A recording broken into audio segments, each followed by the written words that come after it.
প্রিয় ছাত্রছাত্রীরা, কয়েকটি প্রধান রাজনৈতিক মতাদর্শ এই অধ্যায় থেকে সত্যাগ্রহের অর্থ ও প্রকৃতি আলোচনা করো। এই বিষয়টা নিয়ে, এই প্রশ্নটা নিয়ে আজকে আলোচনা করব। গান্ধীজির একটি মহান আবিষ্কার বা সৃষ্টি হলো তার সত্যাগ্রহ। যীশুখ্রিস্টের আত্মত্যাগ,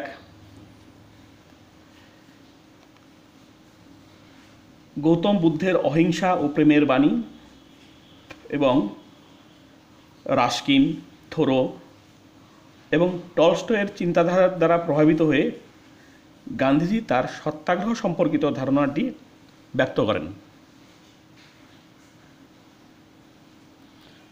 পাশাপাশি গীতা ও উপনিষদ সম্পর্কে তার যে গভীর জ্ঞান, এই জ্ঞানের দ্বারাও তিনি প্রভাবিত হয়েছিলেন। তাছাড়া দক্ষিণ আফ্রিকায় থাকাকালীন বর্ণ বৈষম্যের বিরুদ্ধে তিনি যে নিষ্ক্রিয় প্রতিরোধ গড়ে তুলেছিলেন, সেই অভিজ্ঞতাও তার এই সত্যাগ্রহ নীতির প্রবর্তনের ক্ষেত্রে যথেষ্ট প্রভাব বিস্তার করেছিল। গান্ধীজির সত্যাগ্রহ কথাটির অর্থ হচ্ছে সত্যের প্রতি আগ্রহ। একসময় তিনি ভগবানকেই সত্য বলে মানতেন, কিন্তু পরবর্তী সময়ে তার এই ধারণার পরিবর্তন ঘটে। তিনি বলেন, না, ভগবান সত্য নয়, আসলে সত্যই ভগবান। গান্ধীজি তার হিন্দ স্বরাজ গ্রন্থে সত্যাগ্রহের সংজ্ঞা দিতে গিয়ে বলেছেন, সত্যাগ্রহ হল ব্যক্তির আত্মপীড়নের মাধ্যমে স্বাধিকার অর্জনের একটা প্রচেষ্টা। গান্ধীজির কাছে সত্যাগ্রহ ছিল সত্য, অহিংসা ও আত্মত্যাগের যোগফল। গান্ধীজির মতে সত্যাগ্রহ বলতে বোঝায় সকল অন্যায়, অবিচার, নিপীড়ন এবং শোষণের বিরুদ্ধে পবিত্র আত্মশক্তির প্রতিরোধ। সত্যাগ্রহের প্রকৃতি। গান্ধীজি নিজেই সত্যাগ্রহের যে প্রকৃতি বিশ্লেষণ করেছেন তার রচনার মধ্যে, সেই প্রকৃতিগুলোকে আমরা কয়েকটি ভাগে ভাগ করে আলোচনা করতে পারি।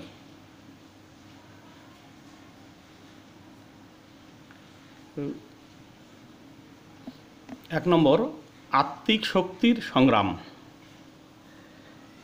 গান্ধীজির মতে সত্যাগ্রহ হল আত্মিক শক্তির এক সংগ্রাম। এই সংগ্রাম শারীরিক শক্তির নয়, এই সংগ্রাম মানসিক শক্তির নয়, এই সংগ্রাম বৌদ্ধিক শক্তির নয়। শারীরিক বা মানসিক বা বৌদ্ধিক শক্তির যে সংগ্রাম, সেই সংগ্রামে এক পক্ষ হারে, আরেক পক্ষ জেতে, অর্থাৎ জয় পরাজয় থাকে। কিন্তু গান্ধীজির মতে এই আত্মিক শক্তির সংগ্রাম, এখানে কোনো জয় পরাজয় থাকে না, উভয় পক্ষই জয়লাভ করে। যার বিরুদ্ধে সংগ্রাম হচ্ছে তার মনের শুভবুদ্ধি উদয় করাই হচ্ছে এই সংগ্রামের লক্ষ্য। যখন শুভবুদ্ধির উদয় হচ্ছে, তখন সেই প্রতিপক্ষও জয়লাভ করছে, আবার যারা দাবি দেওয়া আদায় করার জন্য এই আত্মিক শক্তি নিয়ে লড়াই করছে, তাদের দাবি দেওয়া আদায় হওয়ার ফলে তারাও জয়লাভ করছে। ফলে এই আত্মিক শক্তির সংগ্রামে কারোরই জয় পরাজয় থাকে না। সত্যকে প্রতিষ্ঠিত করাই হলো এই সংগ্রামের মূল উদ্দেশ্য। 2 নম্বর, অন্যায় প্রতিরোধে সর্বশক্তি নিয়োগ। গান্ধীজির মতে সত্য এবং অহিংসার উপর ভিত্তি করে সত্যাগ্রহ তত্ত্বটি দাঁড়িয়ে আছে। সর্বপ্রকার ত্যাগ স্বীকার ও দুঃখবরণ করে সর্বশক্তি দিয়ে অন্যায়কে অস্বীকার করাই হলো সত্যাগ্রহ নীতির মূল কথা। সত্যাগ্রহ কখনো নিষ্ক্রিয় প্রতিরোধ হতে পারে না।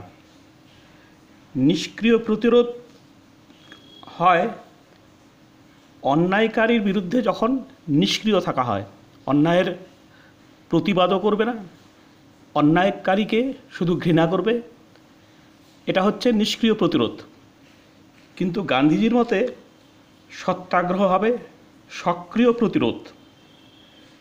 নিষ্ক্রিয় প্রতিরোধ তারাই করে যারা দুর্বল, যারা ভীরু, যারা কাপুরুষ, তারাই নিষ্ক্রিয় প্রতিরোধ করে। অন্যায়কারীর বিরুদ্ধে প্রতিবাদও করবে না তারা, আবার উল্টো দিকে অন্যায়কারীকে শুধু ঘৃণা করবে। গান্ধীজির মতে এই ঘৃণা করা চলবে না, বরং তার বিরুদ্ধে প্রতিবাদ করতে হবে। নিষ্ক্রিয় প্রতিরোধের ক্ষেত্রে বিপক্ষের প্রতি যে ঘৃণা ও বিদ্বেষ থাকে, কখনোই সত্যাগ্রহে এসব থাকবে না।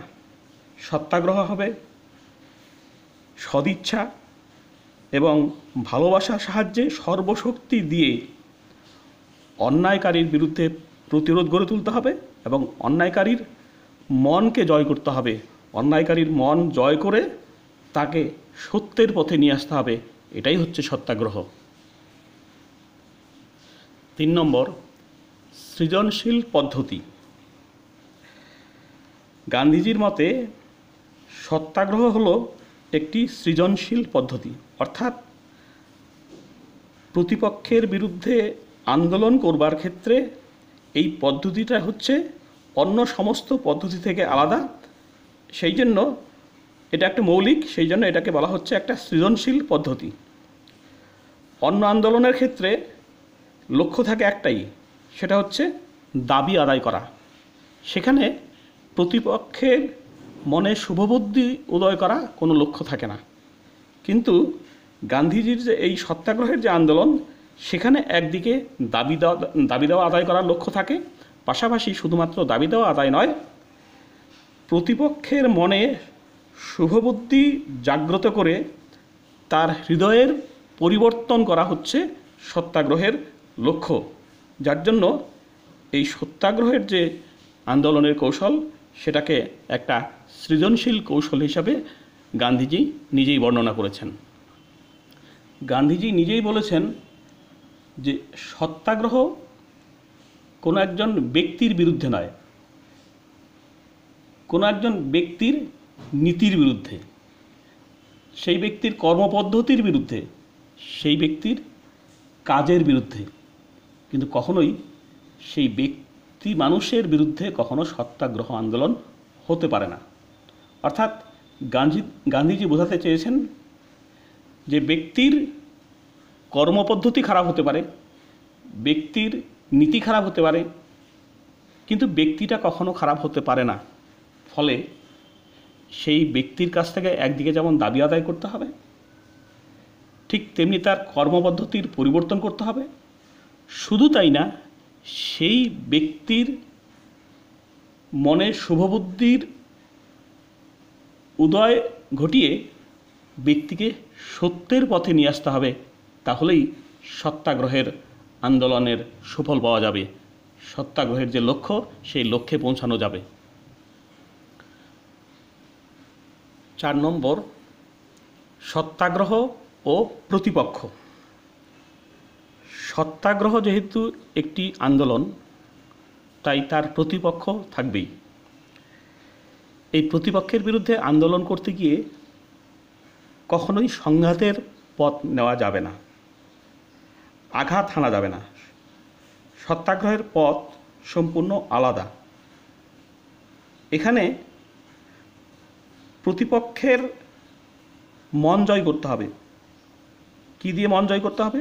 অহিংসা, প্রেম, ভালোবাসা, এইসব দিয়ে প্রতিপক্ষের মন জয় করতে হবে। এই মন জয় করার কাজটা খুব সহজ নয়, কারণ আন্দোলন করতে গিয়ে প্রতিপক্ষ আঘাত হানার চেষ্টা করবে, আর সত্যাগ্রহীকে তার মন জয় করার চেষ্টা করতে হবে। এই অবস্থাটা সময় সাপেক্ষ বিষয়। অনেক সময় ধৈর্য হারানোর অবস্থা হতে পারে, কিন্তু কোনো অবস্থাতেই ধৈর্য হারানো যাবে না। ধৈর্য ধরে যতক্ষণ পর্যন্ত প্রতিপক্ষের মন জয় করা না যাচ্ছে, যতক্ষণ পর্যন্ত প্রতিপক্ষের মন জয় করে তার কাছ থেকে দাবি আদায় করা না যাচ্ছে, ততক্ষণ পর্যন্ত ধৈর্য চালিয়ে যেতে হবে। কারণ ধৈর্য হারানোর মানেই হচ্ছে পাল্টা আঘাত হানার বাসনা জাগবে, কিন্তু পাল্টা আঘাত হানলে তো সেটা হিংসা হয়ে যাবে, হিংসার পথে যাওয়া যাবে না। ফলে ধৈর্য ধরে প্রতিপক্ষের মন জয় করে তবেই দাবি আদায় করতে হবে। অন্যায়কারী প্রতিপক্ষকে বিব্রত করার মনোভাব কখনো সত্যাগ্রহীদের থাকা উচিত নয়। 5 নম্বর, সত্যাগ্রহ দুর্বলের জন্য নয়। গান্ধীজি অত্যন্ত দৃঢ়তার সঙ্গে বলেছেন যে সত্যাগ্রহ কখনো দুর্বলের আন্দোলন হতে পারে না। সত্যাগ্রহ কখনো ভীরুতা বা কাপুরুষতা দেখানো যাবে না সত্যাগ্রহী আন্দোলনের ক্ষেত্রে। তার মতে যারা ভীরু, যারা কাপুরুষ, যারা দুর্বল, তারা আর যাই হোক, তারা কখনো সত্যাগ্রহী হতে পারে না। সত্যাগ্রহ মানে হচ্ছে যতক্ষণ পর্যন্ত সত্যকে জয় করা না যাবে ততক্ষণ পর্যন্ত নিরবচ্ছিন্নভাবে লড়াই চালিয়ে যাওয়ার সামর্থ্য। এই কাজ কখনো দুর্বল চিত্ত মানুষ, কাপুরুষ মানুষ, এদের পক্ষে কখনোই সম্ভব নয়। 6 নম্বর, সত্যাগ্রহ ও অহিংসা। গান্ধীজির মতে সত্যাগ্রহী সর্বদাই হিংসার পথকে পরিহার করে চলবে, হিংসাকে এড়িয়ে চলবে। তাকে মনের দিক থেকে এবং কথায় ও কাজে অহিংসার পূজারী হয়ে উঠতে হবে। চারদিকে যখন হিংসার পরিবেশ সৃষ্টি হবে তখন শস্য দানা যেভাবে যাতার দুটি চাকার মধ্যে পিষ্ট হয়, সেইভাবে একজন সত্যাগ্রহী পরাস্ত না হয়েও সহকর্মীদের এবং প্রতিপক্ষের হিংসার মধ্যে পিষ্ট হতে থাকবে। প্রয়োজনে মৃত্যুবরণ পর্যন্তও করতে প্রস্তুত থাকবে, কিন্তু তার হৃদয় থেকে কখনোই প্রতিপক্ষের প্রতি শ্রদ্ধাকে বিলীন হতে দেওয়া যাবে না। গান্ধীজি মনে করতেন যে অহিংসাই হচ্ছে সত্য, আর সত্যই হচ্ছে ঈশ্বর। সেই ঈশ্বরকে লাভ করার জন্য তপস্যার প্রয়োজন।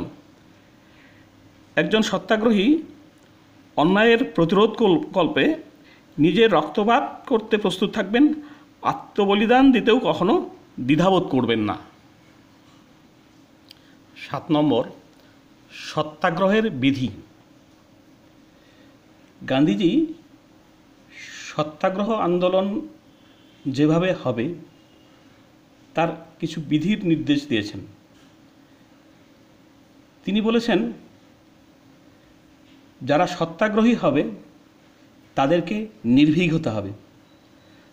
ভয় কাকে বলে সত্যাগ্রহীরা কখনো জানবে না। ভয় বলে যে একটা অনুভূতি আছে, সেটা সত্যাগ্রহীদের মনে কখনোই জায়গা নিতে পারবে না। ফলে প্রতিপক্ষ যদি আক্রমণ করে, আঘাত হানে, তবুও সত্যাগ্রহীকে অবশ্যই প্রতিপক্ষের প্রতি বিশ্বাস রাখতে হবে। প্রতিপক্ষের আঘাতে কখনো শঙ্কিত হবে না, ভয়ে ভীত হবে না। প্রতিপক্ষ যদি 20 বারও ঠকায়, তবুও 21 বারের জন্য সত্যাগ্রহী তার প্রতি আস্থাশীল থাকবে, তার প্রতি বিশ্বাস রাখবে যে একদিন না একদিন, এক সময় না এক সময় তার মনের পরিবর্তন করা সম্ভব হবে। কারণ সত্যাগ্রহের আদর্শের মূল কথা হলো মানুষের প্রতি আস্থা রাখা। ফলে যত আঘাত আসুক না কেন, বিপক্ষের প্রতি, শত্রুর প্রতি আস্থা রাখতে হবে যে তার হৃদয়ের পরিবর্তন, তার মনের পরিবর্তন অবশ্যই করা সম্ভব। এইভাবে সাহসিকতার সঙ্গে এগিয়ে যেতে হবে, কখনো শঙ্কিত হওয়া যাবে না। মূল্যায়ন। গান্ধীজির সত্যাগ্রহ একটা আদর্শনিষ্ঠ তত্ত্ব হওয়া সত্ত্বেও, একটা সৃষ্টিশীল তত্ত্ব হওয়া সত্ত্বেও এই তত্ত্ব সমালোচনার ঊর্ধ্বে ছিল না। গান্ধীজির যারা বিরুদ্ধবাদী, গান্ধীবাদের যারা বিরুদ্ধবাদী, যারা সত্যাগ্রহ আন্দোলনকে কখনো সমর্থন করেননি, তাদের বক্তব্য হচ্ছে এই সত্যাগ্রহ আন্দোলন আসলে বুর্জোয়া শ্রেণী এবং প্রতারণার ফাঁদ। বুর্জোয়া শ্রেণী যে প্রতারণা করে তারই ফাঁদ হিসেবে এই সত্যাগ্রহ আন্দোলন। এই আন্দোলন মানুষের মধ্যে বিভ্রান্তি সৃষ্টি করে জনসাধারণের মধ্যে যে শত্রুর প্রতি ক্রোধ এবং ঘৃণা, সেই ঘৃণাকে বিপথে পরিচালিত করেছিল স্বাধীনতা আন্দোলনের সময়।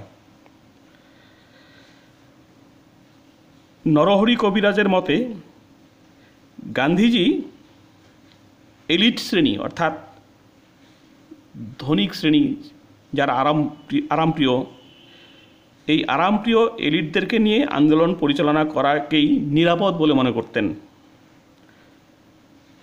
ভারতের স্বাধীনতা সংগ্রামের ইতিহাসে দেখা যায় যে গান্ধীজির যে এই নরমপন্থী আন্দোলন, এই অহিংস আন্দোলন অনেক চরমপন্থীরা সমর্থন করেননি। ফলে তারা আলাদা গোষ্ঠী তৈরি করে ব্রিটিশ শাসনের বিরুদ্ধে হিংসার পথ অনুসরণ করে তারা আন্দোলন করেছিলেন। গান্ধীজির এই সত্যাগ্রহী আন্দোলনকে কখনো সমর্থন করেননি। এইসব সমালোচনা থাকলেও গান্ধীজির যে সত্যাগ্রহের ধারণা, সেটার ইতিবাচক দিক, সেটাকে কখনোই অস্বীকার করা যায় না। কারণ সাম্রাজ্যবাদ বিরোধী জাতীয় গণসংগ্রাম পরিচালনার জন্য তিনি যে সত্যাগ্রহের ডাক দিয়েছিলেন, তা ব্রিটিশ সাম্রাজ্যের যে মনোবল, সেই মনোবলকে দুর্বল করেছিল। তা সংগ্রামের ক্ষেত্রে একটা নতুন পথের সন্ধান দিয়েছিল। ফলে গান্ধীজির এই সত্যাগ্রহ কখনোই মূল্যহীন নয়। ধন্যবাদ।